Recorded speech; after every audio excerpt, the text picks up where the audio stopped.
Hello students, welcome to all. Today we will going to discuss question number 2 of exercise 9.1.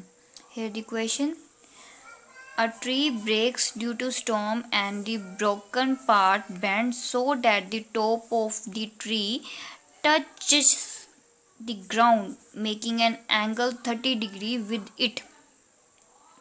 बोलते हैं कि एक tree था जो पहले सीधा खड़ा था, बट बाद में क्या हुआ, स्टॉर्म आ गया ना, हवा बहुत तेज जैसे चलती है वो हो गई, उसके कारण जो ट्री का पार्ट था वो ऐसे टूट गया, ब्रोक अप हो गया।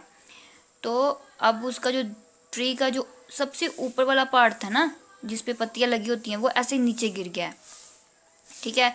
और धरती पर गिरने से उसने क्या किया, धरती पर मतलब ग्राउंड के साथ कितने डिग्री का एंगल बनाया है, 30 डिग्री का।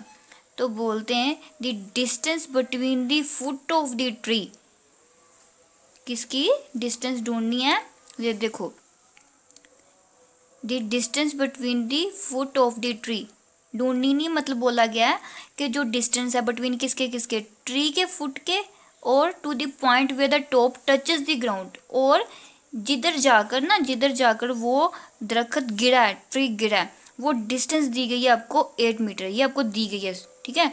तो हमको ये ढूंढना है कि उसकी हाइट क्या थी, ट्री की लंबा कितना था पहले, ठीक है। जैसे मैं आपको पहले डायग्राम से समझाती हूँ। जैसे बेटा ये एक ट्री है, इसकी हमने हाइट ढूंढनी है पहले की। ये देखो, पहले ये ट्री खड़ा है ना, जब स्टॉर्म आ गई है ना, स्टॉर्म आ गया है, ठीक है, तो क्या होगा, तो इसका मतलब ये ऊपर वाला पार्ट है ना, ये ऐसे गिर गया है, नीचे गिर गया है, ठीक है। अब गिराती हूँ इसको, ये देखो गिर गया है, ठीक है।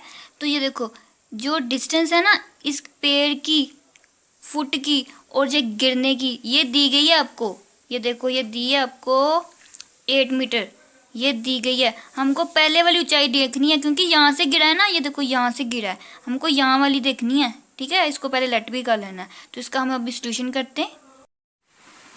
तो स्टूडेंट, जब हम इसको मार्किंग करेंगे, तो मैंने ऐसे मार्क कर लिया कि ऐसे, जो मैंने ऐसे थोड़ा लाइट लगाया है ना ऐसे, ये मतलब पहले ट्री ऐसा था, जब स्टॉर्म आई है, तूफान आया है, तो ये ऐसे गिरा है, ठीक है।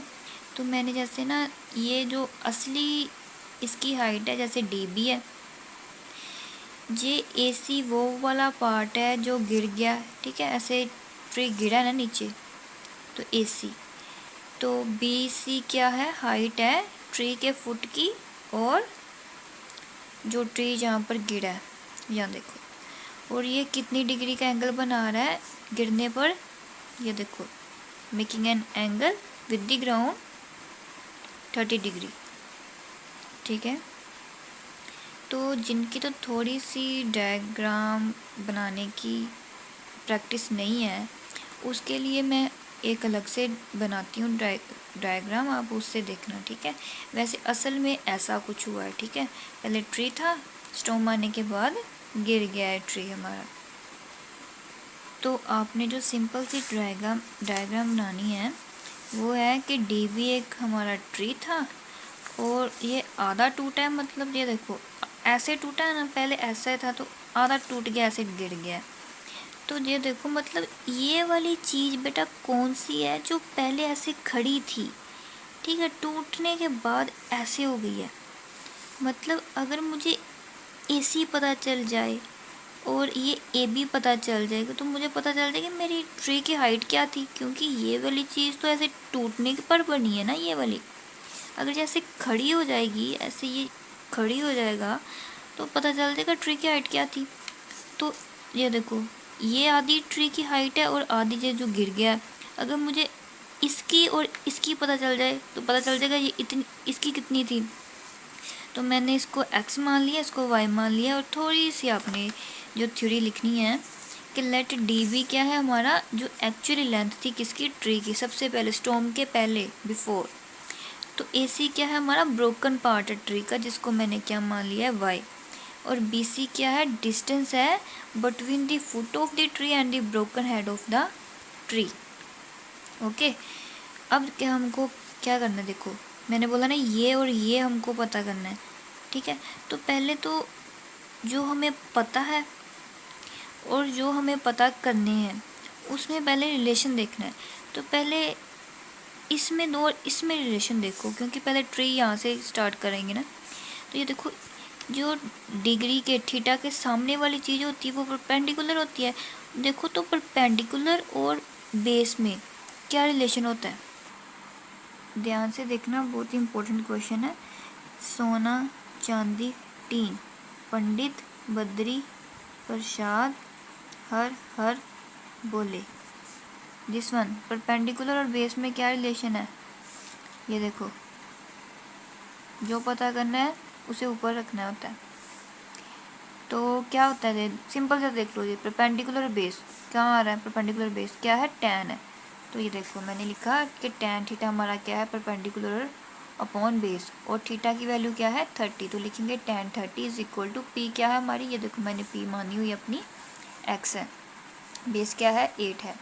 तो इसकी वैल्यू लिख दो, क्या होती है 1/√3। इसको ऐसे लिख दो, आगे करेंगे क्रॉस मल्टीप्लिकेशन, ये ऊपर चला जाएगा, ये इसके साथ मल्टीप्लिकेशन हो जाएगा। एक्स की वैल्यू निकालनी है तो एक्स लिखेंगे, एक्स के साथ जो लिखा है वो दूसरी साइड जाके डिवाइड हो जाता है।